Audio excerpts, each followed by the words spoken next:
മഹാദേവ, അടിയങ്ങളുടെ പ്രാണൻ അങ്ങ് സ്വീകരിച്ചാലും.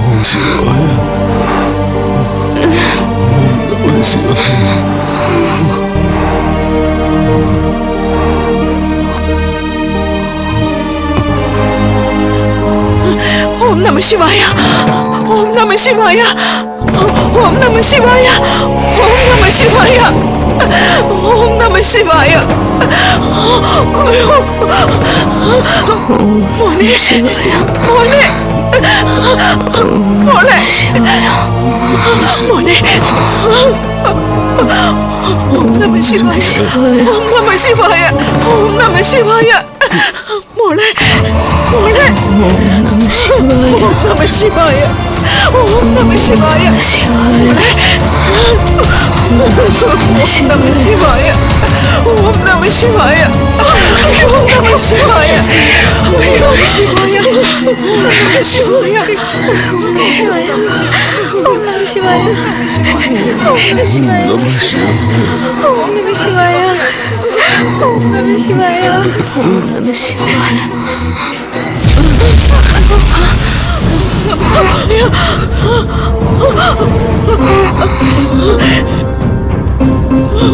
സുഖ, അഴകി, നിങ്ങളുടെ പരമമായ ഭക്തിയിൽ നാം സംപ്രീതനായിരിക്കുന്നു.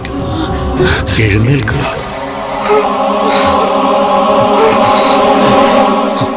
നന്മയുടെയും ഭക്തിയുടെയും മാർഗത്തിൽ സഞ്ചരിച്ച ശുഗനെയും അഴകിയെയും ദ്രോഹിച്ചവരെല്ലാം പാപകർമ്മങ്ങൾ ചെയ്തവരാണ്. പ്രപഞ്ചത്തിന്റെ നീതി പോലെ അവർ അവരവരുടെ ശിക്ഷ ഏറ്റുവാങ്ങിയേ പറ്റൂ. ഭക്തിയുടെ മൂർത്തഭാവങ്ങളായ ശുഗനും അഴകിക്കും ഇനി മുതൽ എന്നും സന്തോഷം നിറഞ്ഞ നാളുകളായിരിക്കും. ശുഗനും അഴകിയും ആഗ്രഹിക്കുന്നത് പോലെ അവർക്ക് ഉത്തമനായ ഒരു കുഞ്ഞു പിറക്കും.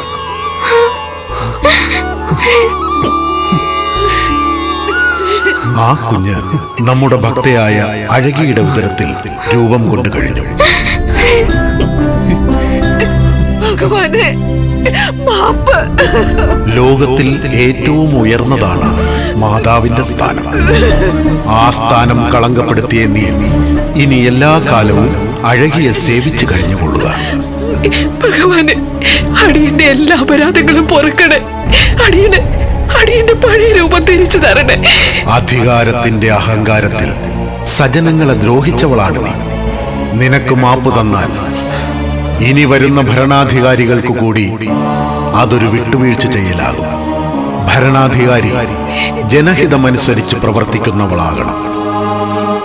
അഹന്തയ്ക്കും ക്രൂരതയ്ക്കുമുള്ള ശിക്ഷയായി മംഗലത്തമ്മയ്ക്ക് ഇനി ഒരു വ്യാഴവട്ടക്കാലം ഇതേ രൂപത്തിൽ ഈ നാട്ടിൽ അലയാനാണ് വിധി. അഴകിയും ശുഗനും നമ്മെ പൂജിച്ച ഈ സ്ഥാനം ഇനി മുതൽ നമ്മുടെ വാസസ്ഥാനമായിരിക്കും. ഈ പ്രപഞ്ചാവസാനം വരെ ഉമാമഹേശ്വര രൂപത്തിൽ നാം ഇവിടെ കുടികൊള്ളും. മനുഷ്യർ പരസ്പരം ജാതിമത ദ്വേഷം കൂടാതെ വേർപിരിവില്ലാതെ കാണുക. ഏകോദര സഹോദരങ്ങളെപ്പോലെ ജീവിക്കുക. എല്ലാവർക്കും നന്മ വരട്ടെ.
ഈശ്വര, ഈ കൊടും ചൂടിൽ ഇനി എത്ര ദൂരം നടക്കണം? ദൂരം ഇനിയും ഒത്തിരി ഉണ്ടമ്മേ. അമ്മയ്ക്ക് തളർച്ചയുണ്ടോ? അയ്യോ അമ്മേ, എനിക്ക് വിശന്നിട്ട് വയ്യ. ഇനി ഒരടി നടക്കാനും വയ്യ. കാല് വേദനിക്കുന്നു. കഴിക്കാനുള്ളതെല്ലാം തീർന്നു പോയല്ലോ കുഞ്ഞെ. എവിടെയെങ്കിലും എത്തിച്ചേരാതെ ഒന്നും കിട്ടുകയില്ല. എനിക്ക് പറ്റുന്നില്ല അമ്മേ. മോളെ ഈശ്വരനെ പ്രാർത്ഥിച്ചുകൊണ്ട് നടക്ക്. എവിടെയെങ്കിലും ഒരു ആശ്വാസമുള്ള സ്ഥലം എത്തും. അമ്മയുടെ മുത്തല്ലേ.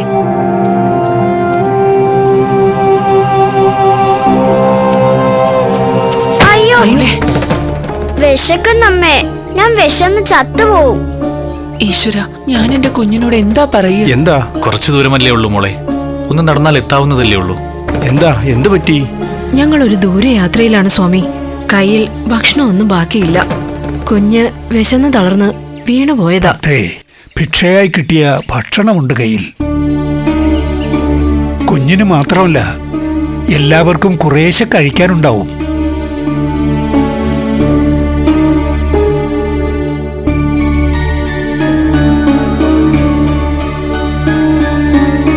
അല്ല, എവിടേക്കാണ് നിങ്ങൾ എല്ലാവരും കൂടി പോകുന്നത്? ഞങ്ങൾ ദേശമംഗലത്ത് നിന്നും പുറപ്പെട്ടു വരുന്നവരാണ്. ദേശമംഗലത്ത് നിന്നും പുറപ്പെട്ടു വരാൻ കാരണം? അവിടെ ഞങ്ങൾക്ക് ജീവിക്കാൻ നിവർത്തിയില്ല. മഴയില്ലാത്തതുകൊണ്ട് കൃഷിയുമില്ല. കൃഷിയില്ലാത്തതുകൊണ്ട് പട്ടിണി മാത്രമേ ഉള്ളൂ. പട്ടിണി മരണം കേൾക്കാത്ത ദിവസമില്ല സ്വാമി. ഇനി അവിടെ നിന്നാൽ ഞങ്ങൾ കാണുകെ ഞങ്ങളുടെ കുഞ്ഞുങ്ങൾ മരിച്ചു വീഴും. ഒരു കാലത്ത് പേരും പെരുമയും ഉണ്ടായിരുന്ന നാടാണ്. ദേശമംഗലത്തെക്കുറിച്ച് ഒന്നും പറയാനില്ല, ഒക്കെ നശിച്ചു. നിങ്ങൾ സഞ്ചാരികളല്ലേ? കേകയ നാട്ടിലേക്ക് ഇനി എത്ര ദൂരമുണ്ട്? കേകയ നാട് ഒരുപാട് ദൂരെയാണ്. ഒറ്റ ദിവസം കൊണ്ട് നിങ്ങൾക്ക് അവിടെ എത്താൻ പറ്റില്ല.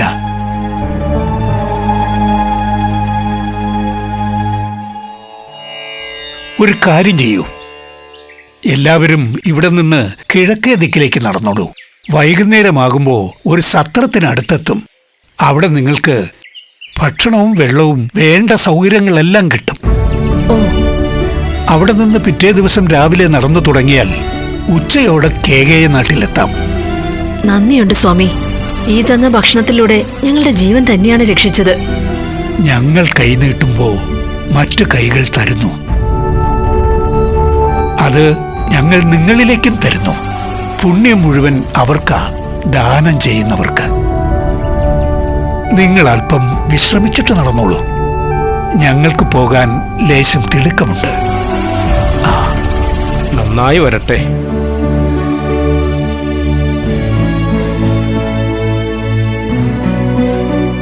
ദേശമംഗലത്തിന്റെ ദാരിദ്ര്യത്തെക്കുറിച്ചല്ലേ അവര് പറഞ്ഞത്? പിന്നെ നമ്മൾ അങ്ങോട്ട് പോയിട്ടുള്ള പ്രയോജനം എന്താ? ഭിക്ഷ കിട്ടുക എന്നത് മാത്രമല്ലല്ലോ നമ്മുടെ ധർമ്മം. ഓരോരോ നാട്ടിലെ കഥകൾ അടുത്തടുത്ത നാടുകളിൽ എത്തിക്കുന്നത് നമ്മൾ തന്നെയല്ലേ. കണ്ടറിയാം ദേശമംഗലത്തിന്റെ അവസ്ഥ എന്തെന്ന്. എന്നിട്ട് നമുക്ക് എത്തിക്കാവുന്നിടത്തൊക്കെ എത്തിക്കാം. അയൽ നാട്ടുകാരോ വിദൂര ദേശത്തുള്ളവരോ സഹായഹസ്തവുമായി എത്തുകയാണെങ്കിൽ അതും നമുക്ക് പുണ്യമല്ലേ, നമ്മുടെ യാത്ര സഫലമല്ലേ. നടക്കുക. ഒരിക്കൽ പച്ച പരവതാനി വിരിച്ച പ്രകൃതിയിലെ ഏറ്റവും സുന്ദരമായ സ്ഥലമായിരുന്നു ദേശമംഗലം. എന്താണാവോ ഇങ്ങനെയാകാൻ കാരണം?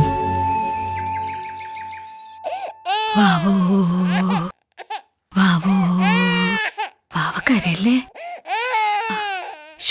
കുഞ്ഞ് കരച്ചില് നിർത്തുന്നില്ലല്ലോ.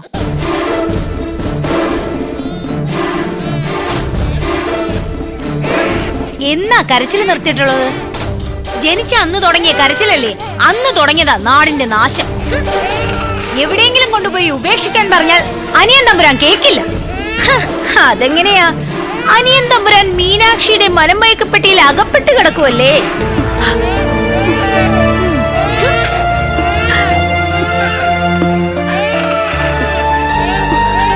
എന്തെങ്ങനെയൊക്കെ പറയുന്നത്? 6 മാസം പ്രായമുള്ള കുഞ്ഞ്. ഈ കുഞ്ഞ് എന്ത് കുറ്റം ചെയ്തു?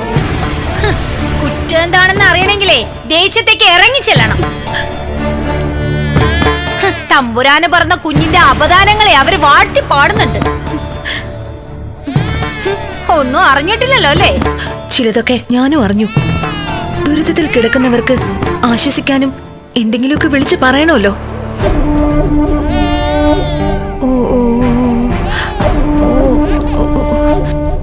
എന്താണിത്? പട്ടിണിയും പരിവട്ടവും കാരണം ദേശത്തുള്ളവർക്ക് ഉറങ്ങാൻ പറ്റുന്നില്ല. കൊട്ടാരത്തിലെ അറപ്പുരകളെല്ലാം സമ്പന്നമാണ്. പക്ഷേ ഇവിടെ ഉള്ളവർക്ക് ഉറക്കം നിഷേധിക്കുന്നത് ഈ കുഞ്ഞാണ്. ആളുകൾ എപ്പോഴാണ് കലാപകാരികളാവുന്നെന്ന് പറയാൻ പറ്റില്ല. സൈന്യത്തെക്കാൾ കൂടുതലുണ്ടല്ലോ പ്രജകൾ. അമ്പും വില്ലുമായി അവരെല്ലാവരും കൂടി കൊട്ടാരം ആക്രമിച്ചാലും അതിൽ അത്ഭുതപ്പെടാനില്ല. അന്നവർ ഒരുപക്ഷെ ഇവിടുന്ന് കൊണ്ടുപോകുന്നത് കൊട്ടാരത്തിന്റെയും ദേശത്തിന്റെയും അന്തകനായി ജനിച്ച ഈ വിത്തിനെ ആയിരിക്കും. മഹാപാപം പറയാതിരിക്കൂ. തമ്പുരാന്റെ സഹോദരിയിൽ നിന്നും ഭർത്താവിൽ നിന്നും ഇത്തരം വാക്കുകളല്ല നാം കേൾക്കാൻ ആഗ്രഹിക്കുന്നത്. ഒരല്പ ആശ്വാസം തന്നൂടെ? കുഞ്ഞിന്റെ ജന്മയോഗം മാത്രം പറഞ്ഞിട്ട് കാര്യമില്ല. അത് അമ്മയ്ക്കും ഉണ്ടാവുമല്ലോ. ഇതൊന്നും ഞങ്ങൾ പറഞ്ഞു വരുത്തുന്ന കഥകളല്ല. തമ്പുരാൻ വിവാഹം കഴിച്ചിരിക്കുന്നത് ഏതോ ഒരു ദത്തുപുത്രിയെയാണ്. കൃത്യമായ ജനനസ്ഥലമോ ജാതകമോ ആ സ്ത്രീക്കില്ല.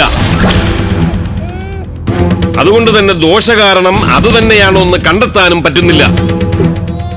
ഞാൻ പറഞ്ഞതല്ല, ദേശത്തെ ജ്യോതിഷികൾ പറഞ്ഞതാണ്.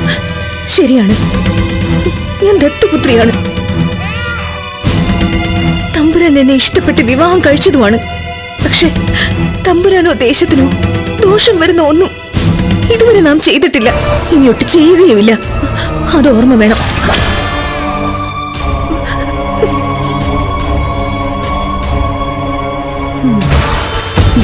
നന്നായി.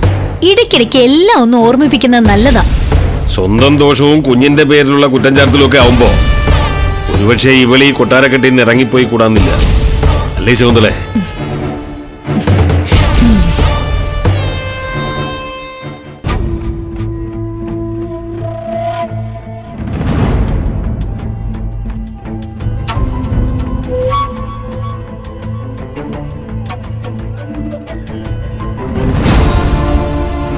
തമ്പുരാൻ, ഞാനും അങ്ങയുടെ കുഞ്ഞും ഈ ദേശത്തിനൊരു ശാപമാണോ? കലാപകാരികളായ ജനക്കൂട്ടം പാഞ്ഞെടുക്കുന്ന ഒരുപക്ഷെ കുഞ്ഞിനെ അവർ ഇല്ലാതാക്കിയേക്കുമെന്നാണ് അങ്ങയുടെ സഹോദരി ഭർത്താവ് പറയുന്നത്. ദേവി അത് കാര്യമാക്കണ്ട. അപവാദ പ്രചരണങ്ങൾ പലതും നടക്കും. ചിലത് കൊട്ടാരത്തിലുമുണ്ട്. പക്ഷേ അങ്ങേക്കൊരു കളങ്കമാവാൻ ഞാൻ ഉദ്ദേശിക്കുന്നില്ല. അടിയന്റെ ജന്മത്തെക്കുറിച്ചും ചോദ്യങ്ങൾ ഉയർന്നിരിക്കുന്നു. ദത്തുപുത്രിയാണ്. പിറന്നത് ആർക്കെന്നറിയണം. ജന്മസ്ഥിതി, നാള് ഒക്കെയൊന്നും വ്യക്തമല്ല താനും. ഇന്ന് അങ്ങയുടെ സഹോദരിയും ഭർത്താവും പറയുന്നത് അടുത്ത നാളുകളിൽ കൊട്ടാരത്തിലെ പരിചാരകരും പറഞ്ഞു തുടങ്ങും. അത് കഴിഞ്ഞ് ദേശത്തിലുള്ളവരെല്ലാം. അതിനു മുൻപ് ഇറങ്ങിപ്പോകാനെന്നായിരിക്കും. ഒരു കാര്യം ഓർത്തോളൂ, ദേശമംഗലത്തിന്റെ തമ്പുരാന് സ്വന്തം പത്നിയെക്കുറിച്ചും കുഞ്ഞിനെക്കുറിച്ചും മാത്രമല്ല ഈ നേരത്ത് ചിന്തിക്കാനുള്ളത്. നാട് വറുതിയിലാണ്. പട്ടിണിയും രോഗവും കൊണ്ട് ആളുകൾ കൂട്ടത്തോടെ മരിക്കുന്നു. ബാക്കിയുള്ളവർ നാട് വിട്ടുപോകുന്നു. ദേശമംഗലം വാണവരുടെ കൂട്ടത്തിൽ ഏറ്റവും താഴെയാണ് നമ്മുടെ സ്ഥാനം. ഒരു ദേശം മുഴുവൻ കരയുന്നതിനിടയിൽ ഭാര്യയുടെയും മകളുടെയും കണ്ണീരിന് മാത്രമായിട്ട് നാം സമയം ചെലവഴിക്കണോ? പ്രതികരിക്കുന്നവരുടെ തലയറിയാം, കള്ളക്കഥകൾ ഉണ്ടാക്കുന്നവരെ തുറുങ്കിലടയ്ക്കാം. പക്ഷേ എത്ര കാലം നമുക്കറിയില്ല മീനാക്ഷി. ഈ നാടിനി എത്ര കാലം ഉണ്ടാവുമെന്ന് പോലും നമുക്കറിയില്ല. തമ്പുരാൻ, മന്ത്രിമുഖ്യൻ മുഖം കാണിക്കാൻ കാത്തു നിൽക്കുന്നു. തൽക്കാലം അപവാദങ്ങൾക്ക് നേരെ കാതുകൾ കൂർപ്പിക്കണ്ട, സഹിക്കുക.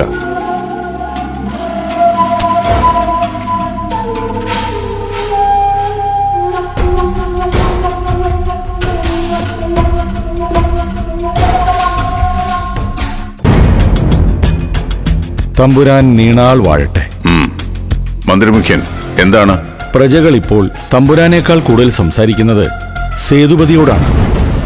സേതുപതിയോടോ? അതെ, ദുർമന്ത്രവാദിയായ സേതുപതിയെ നാടുകടത്തിയത് മുതൽ കാണല്ലോ രാജ്യത്ത് ദേവീപ്രഭ തന്നെ അയാൾ ഇല്ലാതാക്കിയതും നാശം തുടങ്ങിവെച്ചതും. വിജയിച്ചത് സേതുപതി തന്നെയെന്ന് ആളുകൾ അടക്കം പറഞ്ഞ് ചിരിക്കുന്നു. അതാണ് കാലത്തിന്റെ മാറ്റം. കൊള്ളക്കാർ വിശുദ്ധരാക്കപ്പെടും, കള്ളന്മാരെ ആദരിക്കപ്പെടും. കലികാലം.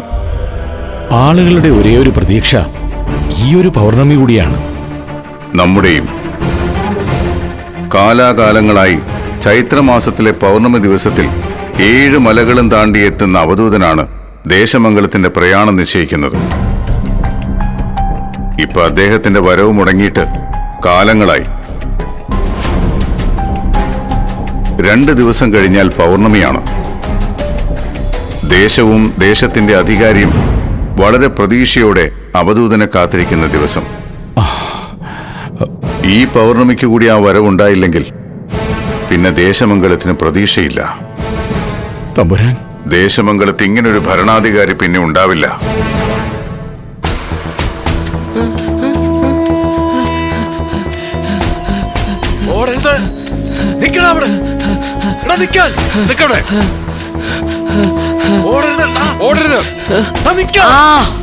അമ്മേ ദേവി, അമ്മേ,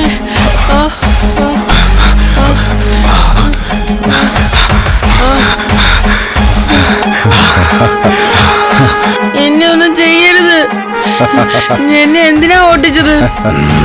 ഞാൻ ഒരു തെറ്റും ചെയ്തിട്ടില്ലല്ലോ. ഇല്ല, തനിക്ക് എന്റെ അമ്മ മാത്രമേ ഉള്ളൂ. അമ്മ എന്നെ കണ്ടില്ലെങ്കിൽ വേദനിക്കും. എന്നെ വിട്ടേക്ക്. ഞാൻ ഒരു കുട്ടിയല്ലേ, എന്നെ ഉപദ്രവിക്കാതിരുന്നൂടെ?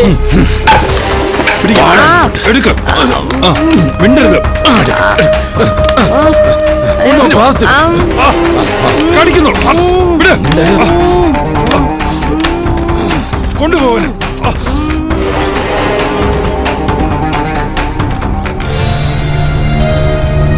ദാനധർമ്മങ്ങളിൽ നാടുവാഴുന്ന തമ്പുരാനോട് മത്സരിച്ചിരുന്ന പാരമ്പര്യമാണ് ദേശമംഗലത്തെ പ്രജകൾക്ക്. ഇന്നത്തെ അവസ്ഥ കണ്ടോ? ഏതെങ്കിലും ഒരു കുടിലിൽ ഭിക്ഷയ്ക്ക് വേണ്ടി കൈനീട്ടാൻ തോന്നിയോ നമുക്ക്? ഇല്ല. പക്ഷെ നമ്മെ കണ്ട എല്ലാവരിലും ആ വേദന പ്രകടമായിരുന്നു.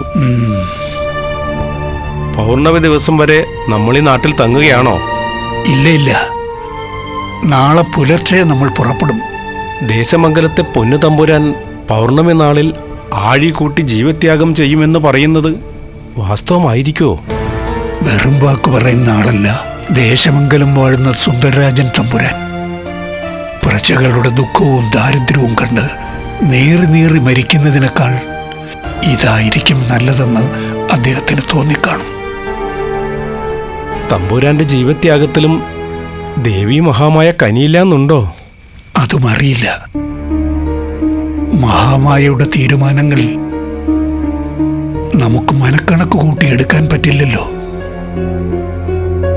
അതിരാവിലെ പുറപ്പെടാമെന്ന് പറഞ്ഞത് ഏതെങ്കിലും ഒരു ദേവീക്ഷേത്രത്തിലേക്ക് തന്നെയാണ്.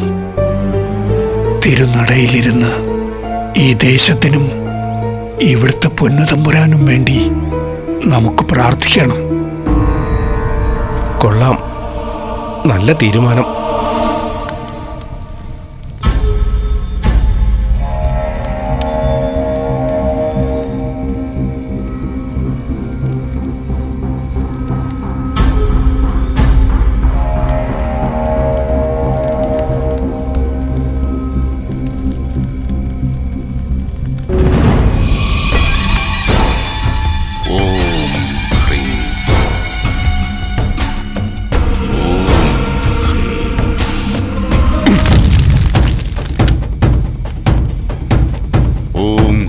മഹാകാളി.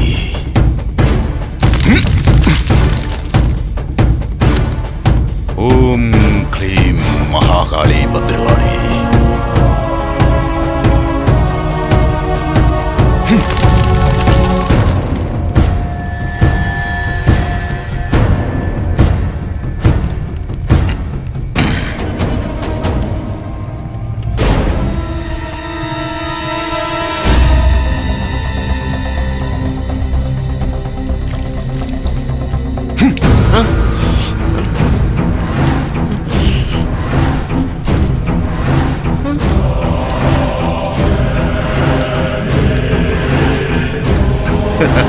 എന്നെ കൊല്ലരുത്, എന്നെ കൊല്ലരുത്.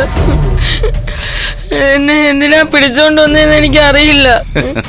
എന്നെ എന്തിനാ ഇങ്ങനെ കെട്ടിയിട്ടിരിക്കുന്നത്? എന്നെ വിട്ടേക്കൂ. അമ്മ തനിച്ചാണ്, അമ്മ പാവമാണ്. വിടാം. ഉണ്ണിയുടെ പേര് പറയൂ. അനന്തൻ, അനന്തനാരായണൻ. കുഞ്ഞിന്റെ നക്ഷത്രം എന്താ? പൂരുരുട്ടാതി. പൂരുരുട്ടാതിയിലെ പിറവി. അനന്തനാരായണൻ എന്ന നാമം. എന്റെ കങ്കാണിപ്പുരയ്ക്ക് തെറ്റുപറ്റിയോന്നറിയാൻ വേണ്ടി ചോദിച്ചതാ. ഉണ്ണിക്ക് ദൈവവിശ്വാസമുണ്ടോ? ഉണ്ട്, ദൈവമാണ് എനിക്കെല്ലാം. വിധിയിൽ വിശ്വാസമുണ്ടോ? ഉണ്ട്. എങ്കിൽ ഇതാണ് വിധി. ഈ സമയത്ത് ഇവിടെ എത്തപ്പെടണമെന്ന് നിന്റെ വിധിയാണ്.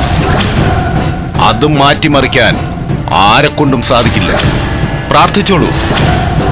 അങ്ങനെ ഒരു വരം മാത്രമേ എനിക്ക് തരാൻ സാധിക്കുകയുള്ളൂ. എന്നെ കൊല്ലരുത്, എന്നെ കൊല്ലരുത്, എന്നെ കൊല്ലരുത്, എന്നെ കൊല്ലരുത്. ഇഷ്ടദൈവങ്ങൾക്ക് ചോരയർപ്പിക്കുവാനുള്ള സമയം സമാഗമമായി. സൈരന്ദ്രി,